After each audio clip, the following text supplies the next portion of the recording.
How did you just do that? I'm a really good lawyer. Marvel TV just introduced their new slate at New York Comic Con, and I was in the room, and I'm pretty sure that Charlie Cox slipped and implied that Daredevil is in Spider-Man Brand New Day. Welcome back to ScreenCrush, I'm Ryan Airy, and we're going to break down all of the Marvel reveals from New York Comic Con. And later, I'm going to be joined by Ethan Ink, who was in the room with me at the Empire stage, so we can actually piece together every new reveal, including first looks at Friendly Neighborhood Spider-Man Season 2, X-Men 97 Season 2, Wonder Man, which looks really freaking good, Daredevil Season 2, and Vision Quest. And guys, we saw that Vision Quest trailer and it looks awesome. So the panel starts when the head of Marvel TV, Brad Winderbaum, took the stage to introduce Season 2 of the Friendly Neighborhood Spider-Man. Now the trailer showed Peter investigating Oscorp because he's no longer working with them, and it also teases that the black suit is going to attach itself to Spider-Man and lead to the creation of Venom. We also saw glimpses of Dr. Octopus, Scorpion, Gwen Stacy, and Nico Mori using her magic necklace, which may tease a Runaways animated spinoff, which would be awesome. But the real highlight came when Charlie Cox reprised his role as Daredevil alongside Finesse, his sidekick in this universe. And remember this moment because it's key for me explaining when I think Charlie Cox slipped and accidentally revealed he's in Spider-Man Brand New Day. Now here's a few more highlights from the trailer. We also see the headquarters for WEB, Web, the Worldwide Engineering Brigade. That's the startup that Harry Osborn started with Peter Parker at the end of Season 1. Now while Peter is sneaking around Oscorp to find dirt on them, he finds the Venom symbiote that we saw in Season 1. And then the Venom symbiote tries to attack Peter through the glass, basically foreshadowing that eventually he is going to wear the black suit and it's going to lead to the creation of Venom. I should also note that when Daredevil meets Spider-Man, he's now wearing his classic red suit and not the black suit from Season 1. And then we had the presentation for X-Men 97 Season 2, which for some reason is not called X-Men 98. So after they fired showrunner Bo DeMaio last season, Marvel then brought back the executive producers of the original show, Eric and Julia Lewald and Larry Houston, to take the reins. Now I actually don't know what extent they are involved in on the day-to-day operations, but Eric and Julia were there to take the stage and talk about the show, and they were just very, very sweet. The trailer had a ton of reveals for the season. Notably, we got to see Apocalypse in the Ashes of Genosha looking at Gambit's playing card, teasing his return as a Horseman of Apocalypse. Remember, the season ended with the X-Men being scattered across time, and the trailer made it clear that Apocalypse is going to be the main villain of the season. The team is facing him in 3 different time periods, which is similar to the structure of the beginning of the Krakoa arc in the comics, which takes place in many different eras. We saw X-Men in ancient Egypt and also in the present day and distant future. Now, the distant future is the time period where Cable/Nathan Summers grows up, and they're adapting the comic book The Adventures of Cyclops and Phoenix. Again, we saw this teased at the end of Season 1. It's when Scott and Jean raise a teenage Nathan and serve in the army of Mother Ascani, aka Rachel Summers, who is Scott and Jean's daughter from another timeline. Wolverine's also in the trailer, and he says, "I'm back," referring to how Magneto almost killed him last season by pulling all the adamantium out of his body. There's even a cool moment where Jean uses her powers to create Wolverine's claws out of psionic energy. We also saw new cast members such as Colossus and the New Mutants. Now, the New Mutants are a junior team that was created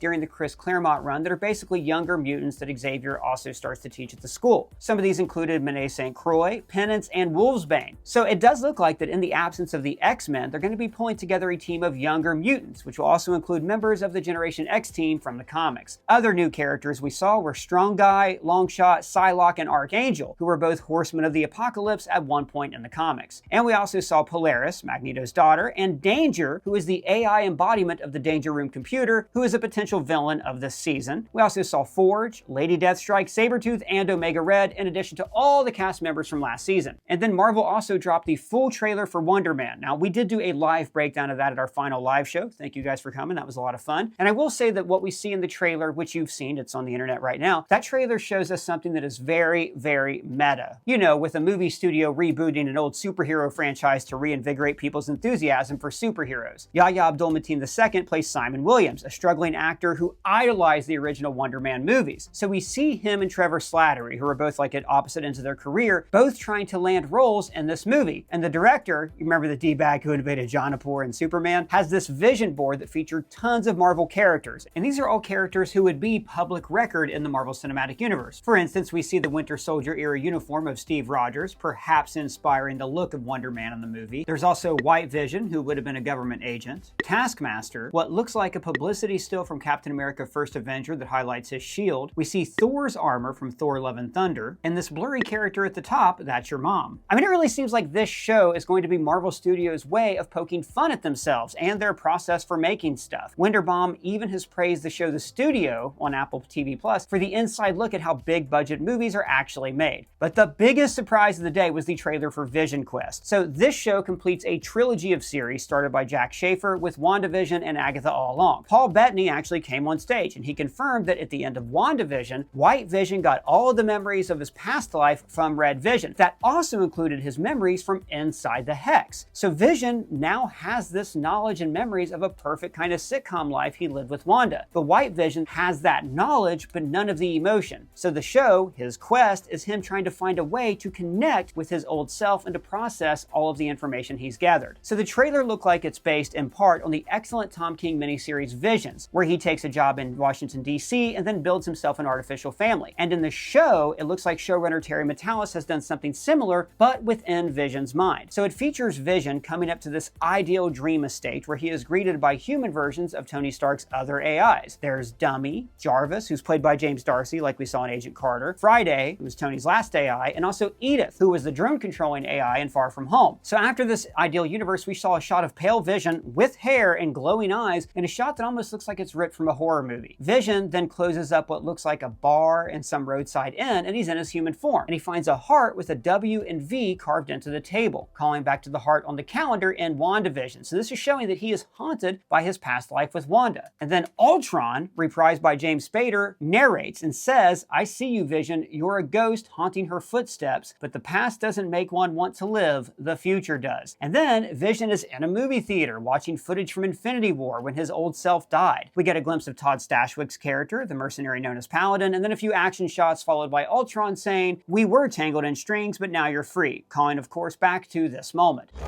had strings, but now I'm free. There are no strings on me. Now, Ultron is actually played by James Spader in the show, in the flesh, where he's got like a really long beard. And then the trailer ends with Vision in a half-human, half-android form. So it looks like they're going to visualize Vision's mind problems with a physical space in his mind, while also having this external threat of the government or the villains hunting him down. But for me, the big reveal was Tommy Maximoff, aka the hero Speed, is in the show, and he is played by Ruri Malika. Now, you remember in Agatha All Along, that showed how Billy Maximoff was resurrected, and the show ends with him going off to find his brother. So I think we might see the conclusion of that journey in this show, and that can lead to the creation of the champions. And I'm telling you guys, Vision and Wanda are going to have a huge role to play in Secret Wars, but they're keeping that under wraps. But the final big drop was the Daredevil Born Again Season 2 trailer, where we got some huge reveals. And to talk about this, I'm going to bring on Ethan Ing, our social editor and top Daredevil fan, to talk about what we saw in the arena and that little slip where I think that Charlie Cox confirmed that he is in Spider-Man Brand New Day. But now I'm joined here with Ethan Ing. So Ethan, if you guys don't know, does a lot of our socials. If you're on our Discord, he's the main moderator there. He's great. Ethan and I were at NYCC together waiting in the standby line. Now, we were at the front of the standby line, right, Ethan? Even so, the reservation, that whole floor, filled up like... so fast. Nothing. And I've never done this before. I've never actually gone to the big thing at Comic-Con without having somebody be like, yeah, get in. So I was like, who do I know inside? And I'm like texting a guy I know who works at the studio. He can't help. And I'm like, I don't know. I don't think I know anybody. We may not get in. There was plenty of room. We got in. Everything was fine. And then I see the moderator's Brandon Davis, who I've been texting all day, like, yeah, well, okay, I'll meet up there. I had no idea he was hosting the panel and could have just probably gotten us in. Like, your face when he stepped onto the panel, you were like, God damn it. I thought I was, well, but you're right, because in the listing, and this is what's so interesting about this with the Daredevil breakdown part, right? With the listing, they didn't say anything in the Comic-Con listing. It's like, yeah, my announcements from Marvel and TV. They didn't really say, they just said animation. They did not say Vision Quest first look. We assumed Daredevil, but they made it seem like it was mostly animation. But we picked out something really cool, though. You were like, did you go to the Charlie Cox photo op, or were you going to? I was looking around because I was going to see if I could join a standby line there, because I know that that's also online reservations. But I was looking at the times, and I was like, yeah, the Marvel panel is at 1, and all of Charlie Cox's photo ops are, like, up until 12, and then it stops, and then he's back at like 3. So I was like, But he's definitely going to be on the stage. not just Charlie Cox, Kristen Ritter, Vincent D'Onofrio, and Mike Coulter. Yeah, we're going to talk about this Jessica Jones reveal, but we're going to also talk about whether or not Luke Cage and maybe Danny Rand are in this. So let's go ahead and just start talking about this trailer. Obviously, they haven't released it live, and you know, we can describe what we saw. So the trailer does start off with like Karen and Matt, they're dating now, and they do this thing where Daredevil's senses are overwhelmed, and we do that aspect ratio change from Born Again, which is an effect that we did not see in the original show. So they're carrying over that visual motif from Born Again, which is pretty cool, right? I don't know what could be that big shock that hits Matt. I'm thinking like, because it seems like it's only auditory, but there's also a big flash of light. Could it be an explosion? We know that New York City is in martial law after the end of Born Again Season 1. Yeah, and I think that the ATV, the Anti-Vigilante Task Force, probably developed anti-Daredevil weapons. And there's rumors that Matt's going to be in jail at the end of this that tie into Brand New Day that we're going to talk about in just a bit. Because, guys, I'm telling you, when this thing happened on stage, right, this thing with Charlie Cox, I turned over to Ethan and said, he just slipped up. He just admitted he's in Brand New Day, but nobody else seemed to catch it. So we are going to talk to you about that in a second. We did see all these shots of the task force members in really clean official gear that said AVTF, Anti-Vigilante Task Force. But they were interacting with citizens and stuff. Like, what was your take on that? So I was taking... The trailer was interspliced with a couple of those shots. I was taking it as like the BB on the street interviews from Born Again Season 1, where now we're seeing the Anti-Vigilante Task Force like intersect themselves in the normal citizens' lives, and it seems like they're having a nice time. Like, I think there was a shot of one of the task force members helping an old man like cross the street and stuff. But we know from set photos from Born Again and, you know, the rest of the trailer that there's also a big resistance to these to Fisk and his regime, or not regime, but, you know, his takeover of New York City. And yeah, I think we're going to see how... the trailer didn't have BB in it at all, but we're going to see how, like, there's a part of New York that is resisting and a part of New York that is the surface, where, like the trailer was showing us. Well, did Fisk narrate the trailer and the opening to the panel? Because they had like Vincent D'Onofrio narrate the opening to the whole thing, which was really cool. Yeah, I love that. That was a great touch. The footage of the guys in the suits was more than likely propaganda. I think that Fisk would have put that out to show, like, and our streets are safer, and we have replaced the vigilantes. That was my take on it, that it was so much cleaner looking than everything else we saw. And it's funny, too, how life imitates art. When they were making this, I don't think they had any inkling that Trump was going to win or send National Guard troops into cities. And that's sort of what this looked. And I think people are going to try to be like, well, this... I mean, they'd already filmed the show when that started. It just so happened to, you know, art imitated life, which is crazy to think that how similar it is. You know, there's a cool thing where we keep cutting away between Wilson Fisk and Vanessa, with Karen and Matt, and like the whole first season was this duality. And in the beginning, we see Matt and Karen in like really poor circumstances, but happy, and then Wilson and Vanessa in this ivory tower. And I kind of tired of only them being the main characters. From this trailer, did you get the impression other people are going to also be focus characters in the season? I was pretty happy when it showed Dex like multiple times in the trailer. I think I'm so excited to just see Wilson Bethel like let loose on this character, because we only saw him at the beginning and the end of Born Again. And all the Frankensteining of that season and the middle areas. But now to see him, I'm interested in where they're going to take him, because I feel like Dex is such a more sympathetic look on Bullseye. He is, and let me back up just a second. I didn't even tell everybody this yet. So Dex is in the trailer. He starts it. He goes into a diner. He orders a milkshake with a cherry on top. I wonder if he's going to go full maniac, like sadistic, terrible person as in the comics, or he's gonna like dial it back a bit, because the way Born Again he better not dial it back. I don't know about no way. No, Bullseye. no. Bullseye's a serial killer, dude. Like the only thing about Bullseye that is normal is that he does it for money sometimes. But no, that guy, I hope they don't dial him back. No, he is a psychopath. Don't get me wrong. I just mean the Netflix season 3 showed a lot of how like I guess it's not sympathetic, but it's like, oh, it's terrible what's going on with him.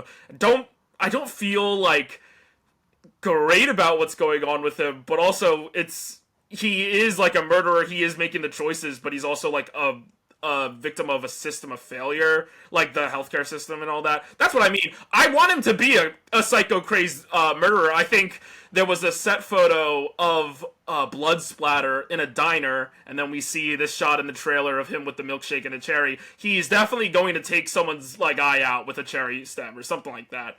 And it's interesting to see how he'll fit into the resistance against Fisk, because we have like the season ended with Daredevil putting together, forming his resistance against Fisk, but then we also see this more violent end of that. Like we see this weird Fisk character in a mask, almost like those Nixon masks that, you know, used to be like in Point Break and stuff.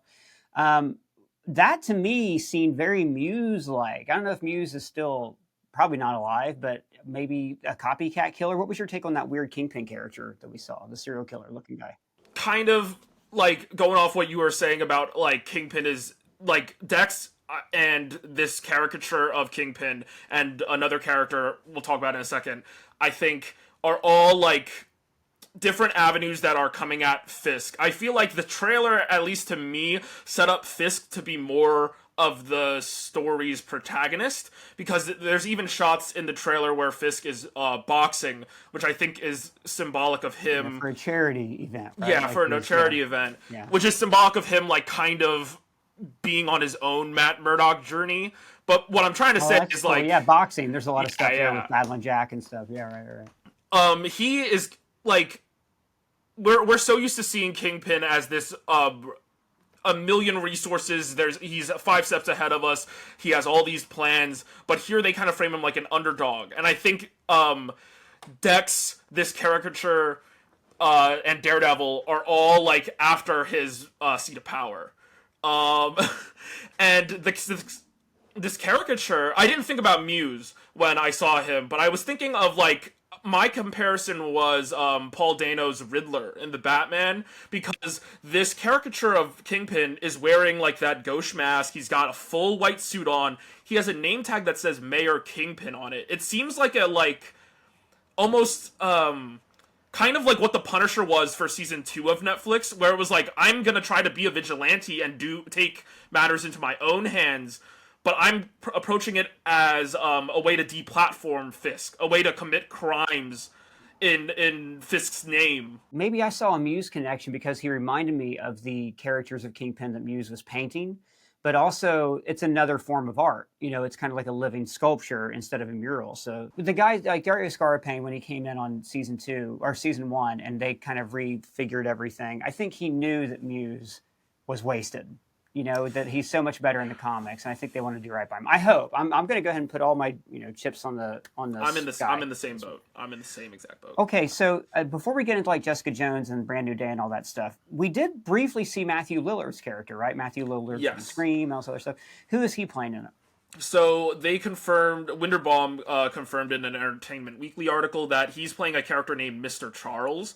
Now, I think that's an original character, but the way he described him was that he's another antagonistic force for Fisk that I was talking about earlier, where this is kind of like, if Fisk is, now he is at a seat of power and completely in control of New York, Mr. Charles is like an external, like more international force that's gonna like hold him down, like keep him in New York.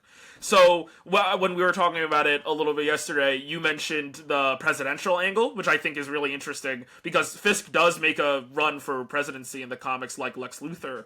But I'm like kind of crossing my fingers. This is just me like theorist hat like fully on that Mr. Charles is tied to Madripoor.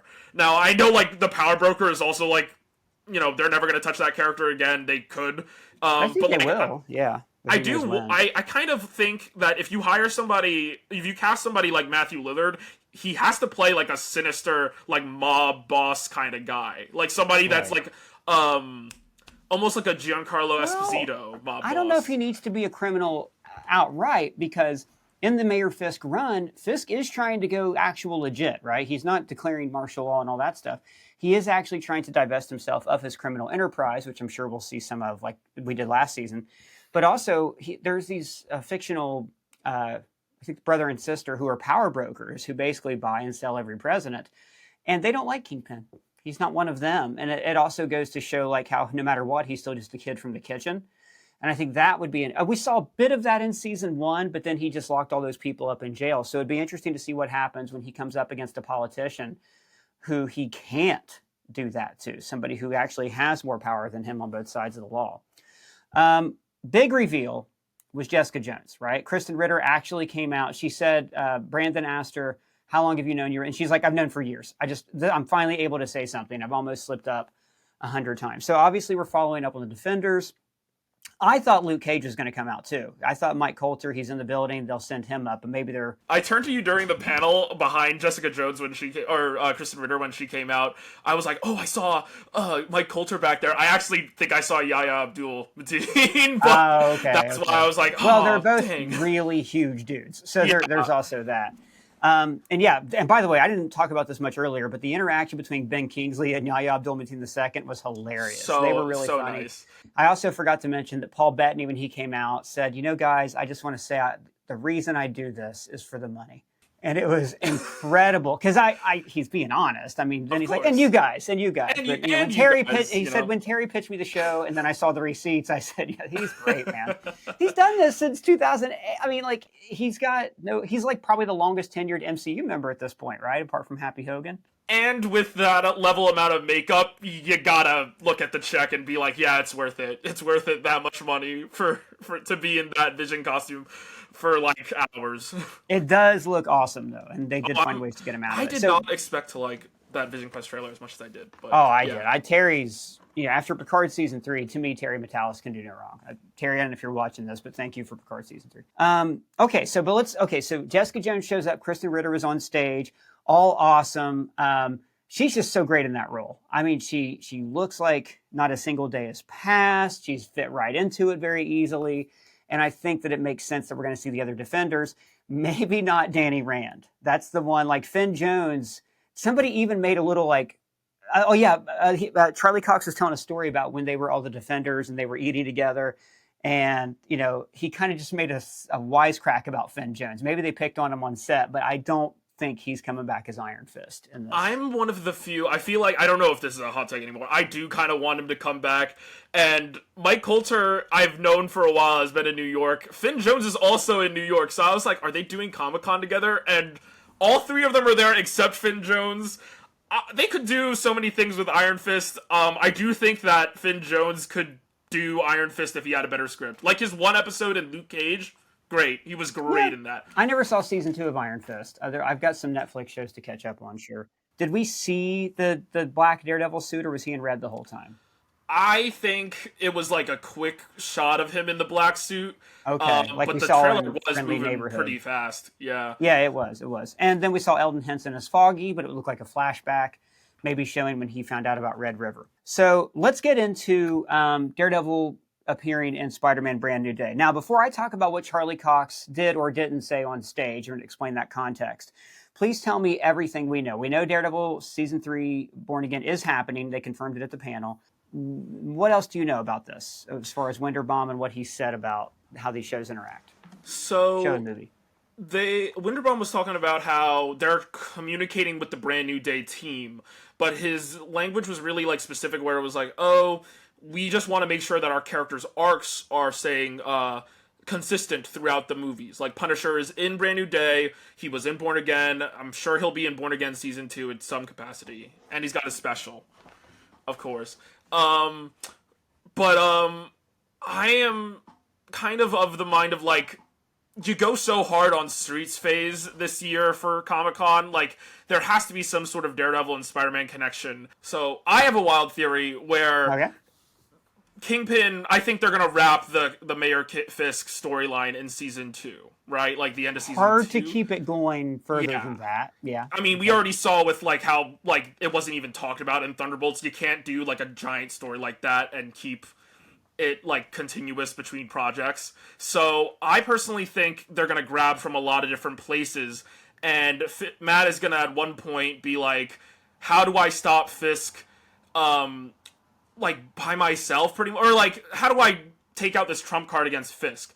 And I think Matt's going to, Catholic that he is, take the burden upon himself and expose himself as Daredevil to basically, like, completely dismantle any credibility that Fisk has as the like in the Brian Michael Bendis comics where he's outed as Daredevil when he goes to prison and stuff. Exactly. Right? So there's a lot of people speculating that Matt is going to end up in prison by the end of season 2, and Brand New Day is shooting a prison break scene right now where we saw the Scorpion's character, I forgot the actor's name, Michael Mando. Oh, right? yeah, Michael Mando, yeah. And so I think that is like the perfect place. This has all happened in the comics at one point in different storylines, and I think it's like finally time that Peter meets Matt. It's like such a... Well, hopefully in costume. I mean, we did have them meet over a legal meeting. I don't even know if Matt remembers that. I don't even know if... Oh, yeah, or if he was... Yeah, he wouldn't, would he? Yeah, he wouldn't even remember that. He would know who the guy in the spider costume is, I guess. The man in a spider outfit. That's, yeah. Okay. So here's what I noticed in the thing. I've teased you guys long enough. Charlie Cox, one of the first things he said, right? He took the stage, and Brandon immediately was like, "What'd you think of the trailer?" And Charlie Cox is like, "Oh, I didn't see it," because you have to put yourself in their perspective, right? They can't see. They don't have a monitor backstage at the Empire State showing them what's on. They can hear it. So he heard the trailer, but he was not able to see it, and that's crucial, right? In fact, at the end of their panel, the panel ended by them showing the trailer again, where Charlie Cox and Kristen Ritter walked out in the audience so they could watch it and say what they thought. So you're Charlie Cox. They've shown the Spider-Man trailer with him voicing Daredevil in it, but he doesn't see it. He's backstage, and it's not his cue yet. So he comes out, and Brandon says, "Yeah, you're all over this panel today. Spider-Man." Also, is there like a no one else can play Daredevil rule? Not that any of us are mad about it, but that was you in the Spider-Man trailer earlier. What? You, Daredevil and your friendly neighborhood Spider-Man. Oh, that was earlier on. Yeah, well, I didn't get to see that either, so... And Charlie Cox got this look. I swear to God, guys, I am not reaching here. I'm not doing clickbait. 1,000,000% I think this is right. He had a look on his face that was total, abject shock and horror. Like, he was so confused. He was like, wait, are we talking about that? From his perspective, he did not see the trailer. He might have thought Spider-Man was in the trailer. And then Brandon quickly clarified and said, yeah, friendly neighborhood. He's like, oh, of course. I swear to God, I think his reaction says, it was this look on his face like this. Like, oh, are we talking about that? Like, you could just see it all over him. It was the kind of very small thing, but think about it from his perspective. He's backstage, he can't see, he comes out on stage, he's confused. People are explaining the trailer to him. He gets Spider-Man mentioned, and he's like, oh, did they put that in that trailer? I thought that was just for this other thing that we're shooting right now. And that's the other thing, too. It's much easier for Charlie Cox, because he's from the UK, it's much easier for him to sneak on the Brand New Day set than it would be if he had to fly to LA. I think he slipped. I think he slipped right there. What do you think? I think there's so much. Well, like everything you just said, of course, I agree with in some capacity. I think these actors are at this point expected to like look shocked or say like, oh, I don't know. Like you mentioned earlier, Kristen Ritter said on the panel, like, I've known for a long time. I just had to say I don't know and all that. They even talked to like Eldon Henson recently was asked like, oh, are you coming back for Daredevil Born Again Season 2? And he just straight up said no. But we both just saw him in the trailer. And Winterbaum was saying like, oh, these actors, they have to keep it a secret. They're going to look, they're gonna not know what they can say or not, which is probably better than like, someone like that's Mark what Kristen Ruffalo Ritter said. I have stuff. the talking points, and they say I can't say anything. So they basically, like, even backstage, I'm telling you, though, there was that moment where I think his face said it all, baby. He's an actor with a bad poker face. But Ethan, we got to wrap it up there. We're coming up on time. But thanks for all your time and research on this. It was a lot of fun watching the panel with you. And if you guys have any questions, let us know in the live chat or down in the comments below. And if it's your first time here, you can find me and Ethan on our free-to-join Discord server. And you can smash that bell for alerts and subscribe so you don't miss a thing. For ScreenCrush, I'm Ryan Airy.